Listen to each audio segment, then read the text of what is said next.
Hello and welcome to album pickups for March 2020.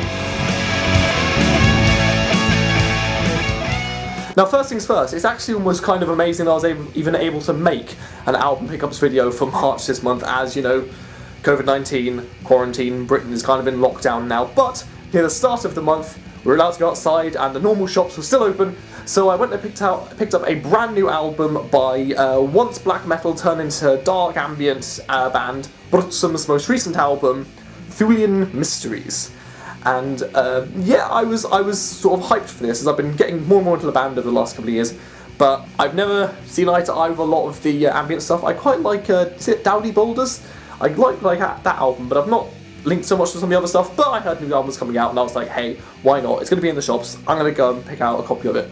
And here it is.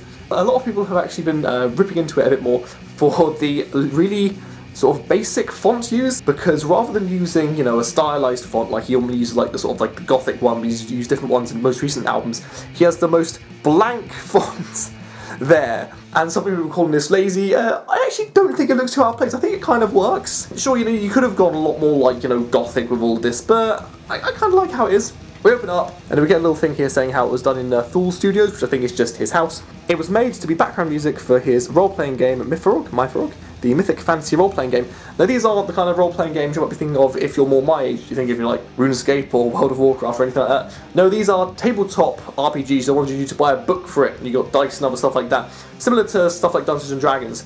Like I said, this is ambient music to be, background music to be, incidental music to listen to as you play this game. In fact, you could almost say it's almost is presented like a soundtrack album more than anything else, as there's no sleeve, there's no lyrics, even though I think one or two of the songs do actually technically have words in them. I'm just looking outside, it's completely black on that end, just with the 2 tracks. Yep, it's a double album. And once you open it up from there, it's 2 just blank CDs. Disc 1, Disc 2, nothing on the underneath of them, other than the front cover really. It's a very, very plain Jane presentation. It's quite interesting how, like I said, I'm not super into the ambient stuff, but it was out there, I felt like I had to pick it up. A couple of good songs on it here or there. In fact, my favourite one on it is actually track 5 of Disc 1, which is Gathering of Herbs, which is almost like a more folky piece, and I actually think it's too short. I think, being my favourite, I kind of wanted to go on a bit longer. I think it's only about a minute and a half long, but yeah, that's all for this month. I doubt there'll be one for next month, seeing as, you know, everything that's going on in the world. So other than that, there are going to be other more sort of instrumental music related videos coming out in the next couple of weeks or months. And yeah, if you enjoyed it, please like, share and subscribe, and I'll see you in the next video.